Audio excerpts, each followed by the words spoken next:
देवराज ब्राह्मण चोरी करने के बाद भी भगवान शंकर के धाम गया है। उसका एक कारण था कि देवराज ब्राह्मण की माता एक लोटा जल शिव को समर्पित करती। कितना जल? जम के बोलिए जरा। एक लोटा। और आप सबको कहूंगा, शिव मंदिर में प्रतिदिन एक लोटा पानी, एक लोटा जल अवश्य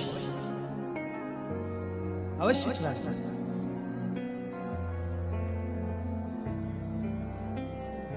एक लोटा पानी भगवान शंकर को अवश्य।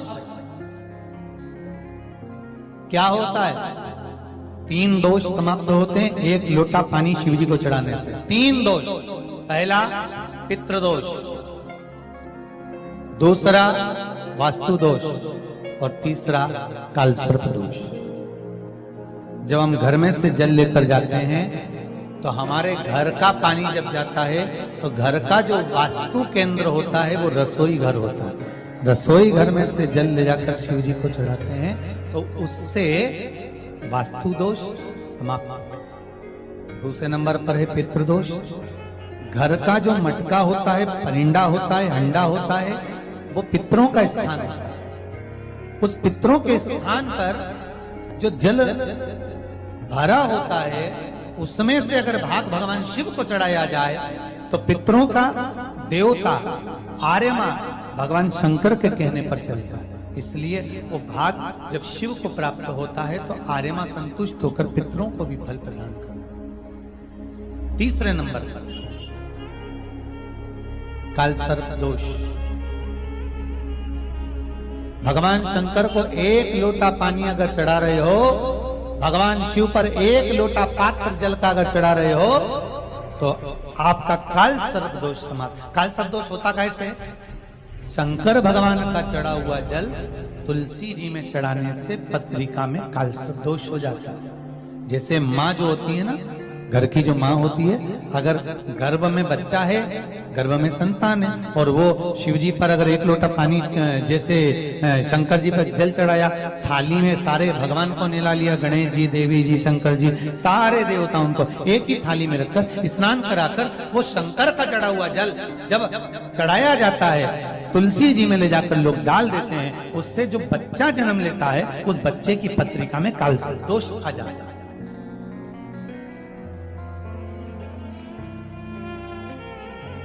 इसलिए शिव महापुराण की कथा कहती है सारे देवताओं को भले एक ही थाली में स्नान करा लो, एक ही पात्र में स्नान करा, पर देवाधिदेव महादेव को एक छोटे से पात्र में अलग से स्नान करा लेना चाहिए, अलग से।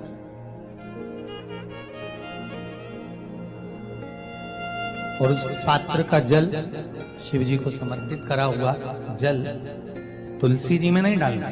तुम्हारे घर में जो पौधा हो आप उसको उसमें समर्पित करो। जैसे बेलपत्री चढ़ाने के बाद जल चढ़ाना या जल चढ़ाकर बेलपत्र चढ़ाना।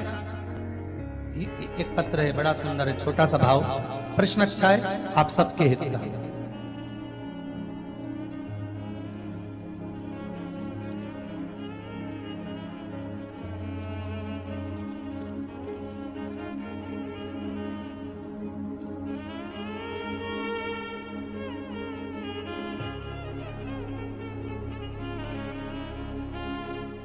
अरुणा जी अग्रवाल जयपुर, झरना जी अग्रवाल जयपुर राजस्थान से इन्होंने प्रश्न किया है, गुरुदेव दूध, कच्चा दूध केवल शिवलिंग पे चढ़ाना चाहिए या पूरे शिव परिवार पे चढ़ाना चाहिए?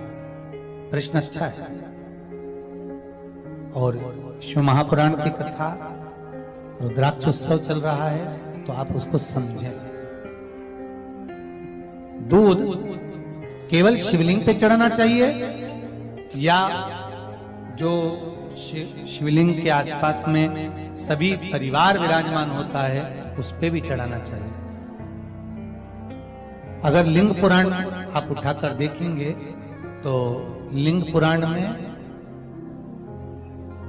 एक बड़ा सुंदर संवाद आता है जिसमें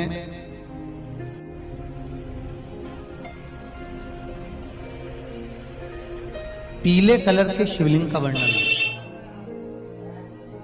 सफेद, लाल, पीला और काला, ये शिवलिंग का आपको पहले वर्णन करा है। ब्राह्मण सफेद मट्टी का शिवलिंग बनाता है, वैश्य पीली मिट्टी का शिवलिंग बनाता है, क्षत्रिय लाल मिट्टी का शिवलिंग का निर्माण करता है, शूद्र काली मिट्टी का शिवलिंग का निर्माण करता है। काली मिट्टी की शिवलिंग का निर्माण करता है। ये जो वर्णन किया गया है कि उसमें लिंग पुराण के अंतर्गत एक पीले शिवलिंग का वर्णन आता है कि पीला जो शिवलिंग होता है उस शिवलिंग का भाव कितना सुंदर बताया गया है। उसमें व्याख्यान वर्णन में आप अगर पढ़ेंगे देखेंगे लिंग पुराण के अंतर्गत तो उसमें आता है कि दूध जब आप देव अधिदेव महादेव के शिवलिंग पर समर्पित करते हो तो शिव महापुराण की कथा कहती है, लिंग पुराण कथा कहती है, नर्मदा पुराण, स्कंद पुराण, पद्म पुराण, अग्नि पुराण, सारी पुराणे वर्णन करती है। वराह पुराण, ब्रह्मवेत्ता पुराण, ये जितनी पुराणे सब वर्णन करती है कि जब शिवलिंग पर हम दूध चढ़ाते हैं तो केवल शंकर भगवान के शिवलिंग पर दूध चढ़ा देने से संपूर्ण परिवार पर दूध चढ़ जाता है। अलग से हमें कहीं चढ़ाने की जरूरत नहीं, अलग से हमें कहीं दूध ले जाकर चढ़ाने की जरूरत नहीं कि हमें गणेश जी को अलग से चढ़ाना पड़ेगा, देवी जी को अलग से चढ़ाना पड़ेगा, कार्तिकेय जी को अलग से चढ़ाना पड़ेगा या नंदी को अलग से चढ़ाना पड़ेगा। तो जो प्रश्न करा है जन्ना जी अग्रवाल जी ने, जयपुर राजस्थान से हैं, सुंदर प्रश्न करा है। और ये आपको ज्ञात होना चाहिए कि शंकर भगवान पर चढ़ाया गया थोड़ा सा भी दूध जल जो हम भगवान शिव को समर्पित कर रहे हैं वो केवल शिव के लिए नहीं रहता, केवल भगवान शंकर के लिए नहीं है, वो स्वयं 33 कोटि देवताओं को समर्पित हो जाएगा, स्वयं 33 कोटि देवताओं को।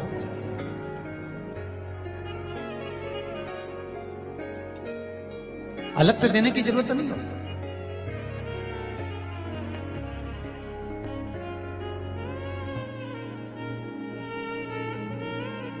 महाराज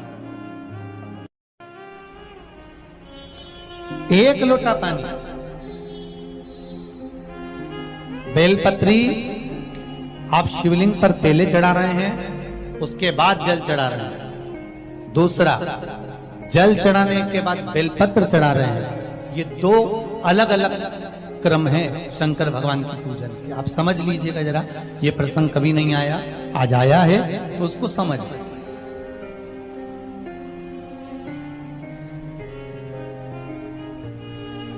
पहले बेलपत्र, उसके बाद में जल जो चढ़ाया जाता है ये रोग मुक्ति के लिए चढ़ाया जाता है। काय के लिए चढ़ाते हैं अपन?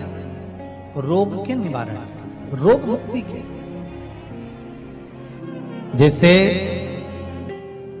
कोरोना महामारी के अंतर्गत अपन सबने स्मरण किया ऑनलाइन शिव महापुराण में कि एक वर्णन किया था कि अगर ज्यादा स्वास्थ्य गड़बड़ हो रहा है तो एक लोटा दूध था और एक लोटा पानी बेलपत्र रखकर फिर चढ़ाने का उस समय पर वर्णन किया था। आप लोगों ने, कई लोगों ने उसको किया और उसका लाभ आपको मिला।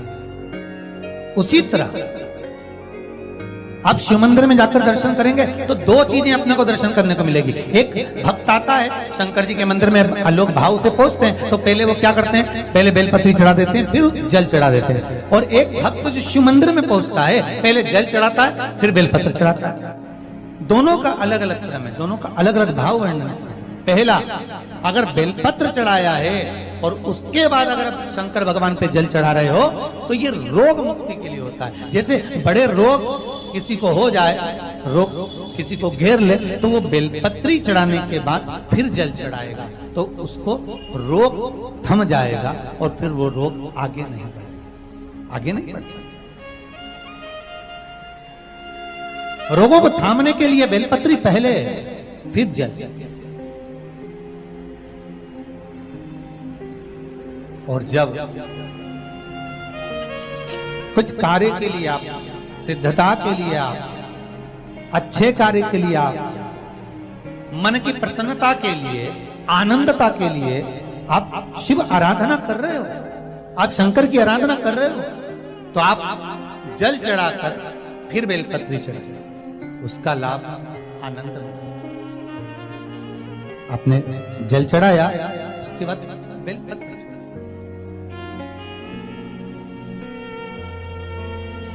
बस एक बात का स्मरण आपको होना चाहिए शिव महापुराण का, कि जब भी आप भगवान शंकर को बेलपत्र चढ़ाते हैं, बेलपत्र समर्पित करते हैं, बेलपत्र समर्पित करते समय प्रयास करा करें कि ये बेलपत्र को जब भी आप समर्पित करें, प्रयास करें कि बीच की जो पत्ती होती है बेलपत्र की, मध्य की जो पत्ती होती है, उसको अंगुष्ठ से पकड़ा जाए।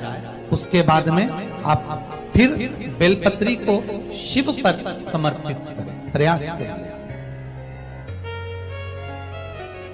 बेलपत्र जो हम भगवान शंकर को समर्पित करते हैं, उसका मध्य जो भाग होता है, बेलपत्री का जो 3 देवताओं का मध्य जो भाग होता है, उसको पकड़कर बेलपत्री को शिव को समर्पित करना चाहिए। पूर्व की कथाओं में यह भी वर्णन किया है कि बेलपत्री की डंडी का मुख कहां होना चाहिए। पूर्व की कथाओं में यह भी बताया गया है कि बेलपत्री की तीनों डंडियों के बीच में, तीनों पत्तियों के बीच में जो खाली जगह होती है, डंडी होती है, उसका क्या महत्व है, ये पूर्व की कथा में पहले बता चुके। पर आज जो क्रम चल रहा है कथा का, उसमें अपन जो समझ रहे हैं वो ये होना चाहिए कि आप किस कामना से जल चढ़ा रहे हैं, आपके जल चढ़ाने का क्रम क्या है।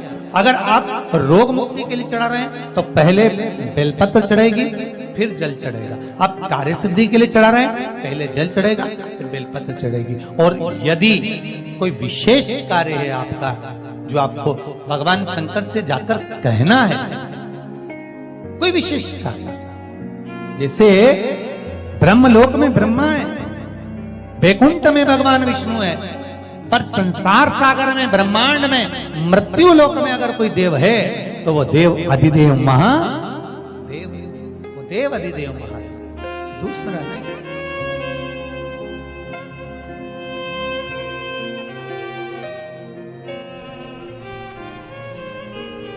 कोई दूसरा नहीं है। भगवान दया करना, मैं तेरे भरोसे हूँ। भोलेनाथ दया